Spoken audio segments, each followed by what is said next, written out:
सो hey guys, कैसे हो आप सभी लोग। Welcome back to my channel AG anime manga. Guys, आज मैं एक्सप्लेन करने जा रहा हूँ हेवनली एम्परर का एपिसोड नंबर 16। इसलिए पहले ही वीडियो को लाइक शेयर कमेंट सब कुछ कर लीजिए। शुक्रिया। एंड शुरू करते हैं हमारा आज का ये वाला एपिसोड। तो जैसा कि लास्ट एपिसोड में हम लोगों ने देखा, स्वैन से एक छोटी सी लड़की आकर के मिलती है। मिस स्वैन उस छोटी लड़की से किन्यू के कहने पर हुए यू के लिए कपड़े दिखाने के लिए कहती है। इसके बाद वो लड़की किन्यू और हुए यू को अपने साथ अंदर ले जाती है। तो अब आगे तो इस एपिसोड के स्टार्टिंग में हमें हुआंगफी को दिखाया जाता है, जो कि यानियू बिल्डिंग में आकर के कहता है कि काफी टाइम हो गया है कि मैं यानियू बिल्डिंग में नहीं आया हूँ और अब शायद से इस बार मुझे यहाँ पे 9 कलर ईगल फेदर शूट जरूर से मिल जाएगा। कहकर के हुआंगफी जैसे ही यानियू बिल्डिंग में अंदर आता है तो उसके सामने से जियाओ नजर आती है, जिसे देख करके वो काफी ज्यादा खुश होते हुए उसको आवाज लगाते हुए कहता है कि सिस्टर यूएर, ये कितना बड़ा कोइंसिडेंस है, मैं आपको तब से ढूंढ रहा हूँ और आप मुझे यहाँ पे आकर के मिली हो। उस आवाज को सुनकर के जियाओ यू भी पीछे मुड़ती है और अपने पीछे हुआंगफी को देख करके उससे कहती है कि हुआंगफी, आखिर तुम यहाँ पर क्या कर रहे हो। तो हुआंगफी अपने ही स्वैग में कहता है कि ज्यादा कुछ नहीं, मैं तो बस यहाँ पर एक बेस्ट क्वालिटी का पीस ऑफ क्लॉथ लेने आया हूँ, जो कि मुझे शायद यहीं युआन बिल्डिंग में ही मिलेगा। तो इसीलिए मैंने सोचा कि आज मैं यहाँ पे घूम ही आता हूँ। लेकिन अब देखो, क्लॉथ मिलने से पहले ही आप मुझे मिल गयी। वैसे मेरी ड्रेस को 9 कलर ईगल फेदर सूट कहते हैं, जो कि 9 कलर ईगल फेदर से ही बनता है। साथ ही में वो काफी ज्यादा एक्सपेंसिव भी होता है और यहाँ तक कि उस तरीके का फिनिश्ड प्रोडक्ट हमारी इस पूरी टियाने सिटी में साल में सिर्फ एक आधी बार मिलता है।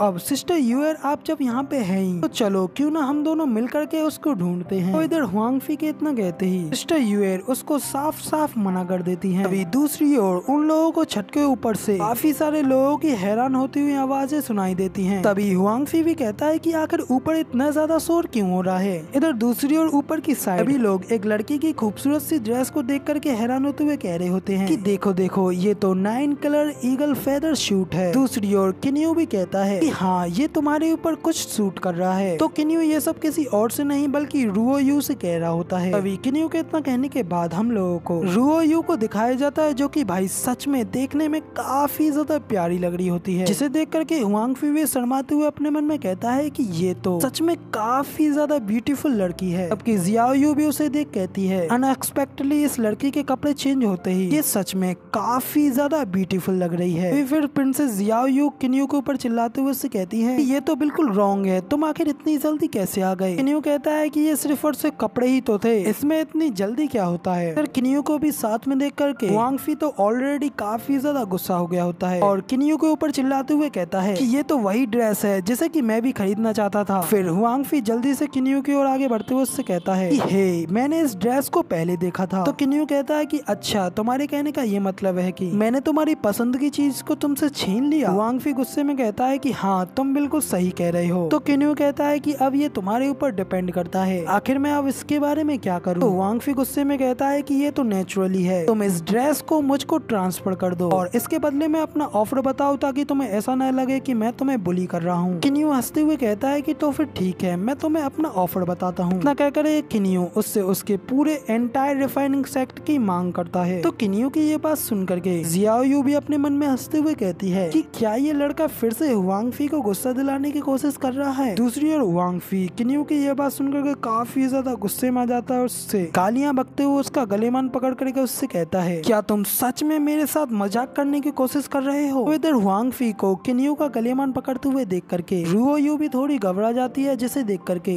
जियाओ यू के सिर को सहलाते हुए हुआंगफी से कहता है कि बच्चों को डराना बंद करो और मैं तुम्हें बिल्कुल सच में छेड़ रहा था, तो तुम मुझे बताओ कि तुम आखिर मेरा क्या ही कर लोगे। ना सुनकर के हुआंगफी और भी ज्यादा गुस्से में आ जाता है और किन्यू को बास्टर्ड कहते हुए अपनी पावर्स को रिलीज करता है और किन्यू से गुस्से में कहता है कि तुम लोगों को काफी ज्यादा धोखा देते हो। इधर हुआंगफी ये सब कहते हुए किन्यू के ऊपर अटैक करने के लिए आगे जा रहा होता है कि तभी पे उसका एक आदमी चिल्लाते हुए उसके पास आता है और उससे कहता है कि यंग मास्टर। तभी उस आदमी की बात सुनकर के हुआंगफी भी पीछे मुड़ता है और उससे कहता है, क्या हुआ, तुम अभी मुझे परेशान क्यों कर रहे हो। हुआंगफी के इतना कहते ही हमें उस आदमी को दिखाया जाता है, जो कि कोई और नहीं बल्कि मोटू ली होता है। मोटू ली वहाँ पे आकर के हुआंगफी से कहता है कि यंग मास्टर, आपको मेरे लिए डिसीजन लेना होगा। फिर मोटू ली आगे कहता है कि यंग मास्टर, मुझे बाजार में पीटा गया है और मुझसे मेरे सर्वेंट को भी छीन लिया गया है और मैं आपका सर्वेंट हूँ, उसने मुझे मारा है, तो क्या ये सीधा आपके ही फेस पे एक चोट नहीं है। तो मोटू ली की ये बात सुन हुआंगफी उससे कहता है कि आखिर तुम कहना क्या चाहते हो। तो अब हुआंगफी के इतना कहते ही किन्यू जल्दी से आगे बढ़ता है और उसके गले में में हाथ डालते हुए मोटू ली से कहता है कि ओ कहीं ये मैं तो नहीं जिसने की ये किया है। तो मोटू ली भी किन्यू को वहाँ पे देख करके उससे कहता है हाँ सन ऑफ विच, ये तुम ही हो। यंग मास्टर ये वही है जिसने की मुझे लूटा है और मुझे मारा है। तो मोटू ली की ये बात सुन करके वांग फी भी गुस्से में किन्यू की ओर मुड़ करके देखता है और उससे कहता है किन्यू मैंने पता लगाया है कि तुम यूएड से जंगल में मिले थे और चूंकि तुमने उस टाइम यूएड को बचाया था इसलिए मैंने अब तक तुमसे कुछ भी नहीं कहा है, लेकिन फिर भी तुमने मुझे यहाँ पे बार बार ह्यूमिलेट किया है। इतना कहने के बाद फिर वो जियाओ से भी कहता है कि सिस्टर यूएड इसने मुझे अब काफी ज्यादा ऑफेंड कर दिया है, इसीलिए अब ये आदमी यहाँ पे मेरे हाथों से मरने वाला है। तो जियाओ यू भी हुआंग फी से कहती है कि हुआंग फी तुम जैनन पैलेस को कुछ ज्यादा ही इग्नोरेंट कर रहे हो। तो हुआंग फी चिल्लाते हुए उससे कहता है कि क्या तुम सच में इसके लिए जैनन पैलेस से बाहर जाना चाहती हो। तो हुआंग फी की ये बात सुन करके जियाओ यू कहती है कि हाँ ये मेरा फियोंसी है। तो जियाओ यू के मुंह से फियोंसी वाली बात सुन करके हुआंग फी उससे कहता है कि अच्छा है, बहुत अच्छा है, लेकिन सिस्टर यूएड जब मेरे मास्टर यहाँ पे आएंगे तो यहाँ तक कि तुम्हारा जैनन पैलेस भी इसे मरने से नहीं बचा पाएगा। इतना कह करके हुआंग फी गुस्से में वहाँ से चला जाता है। तो मोटू ली उससे कहता है कि यंग मास्टर आप इस तरीके से सब कुछ बुला करके यहाँ से नहीं जा सकते, आप अपनी फेस वैल्यू को इतनी बुरी तरीके से नहीं हरा सकते। तो मोटू ली की ये बात सुन करके हुआंग फी जल्दी से उसके एक जोरदार थप्पड़ मारता है और उससे कहता है अभी के अभी मेरे रास्ते से हट जाओ। तो इधर हुआंग फी के थप्पड़ मारने की वजह से वो मोटू वहीं पे दूर दीवार में जाकर के लगता है और फिर से काफी ज्यादा घायल होते हुए बेहोश हो जाता है। जियाओ यू किन्यू से कहती है किन्यू जल्द ही इमोर्टल एंसेस्टर यहाँ पे आने वाला है। किन्यू उससे कहता है कि तुम्हें डरने की कोई बात नहीं है, मेरे पास मेरे खुद के सॉल्यूशंस हैं। तो अब इतना कहने के बाद किन्यू आगे उन दोनों लड़कियों से कहता है कि अब क्योंकि आप दोनों मेरी हेल्प करने के लिए यहाँ पे आई, तो आज आप जो भी यहाँ पे चाहें वो खरीद सकती हैं और उस सब की पेमेंट मेरी ओर से होगी। तो अब इधर किन्यू की ये बात सुन करके वो दोनों लड़की काफी ज्यादा खुश हो जाती हैं। किन्यू मजाक में जियाओ यू से कहता है इस सब की पेमेंट सिर्फ तुम करोगी। सुन करके जियाओ यू काफी शॉक हो जाती है। अभी यहाँ पे सीन चेंज होता है और हमें टियान है इनका सीन दिखाया जाता है। यहाँ पे किन्यू और तीनों लड़की वापस आ गए होते हैं। अभी थोड़ी देर बाद मिस वैन किन्यू से कहती हैं तो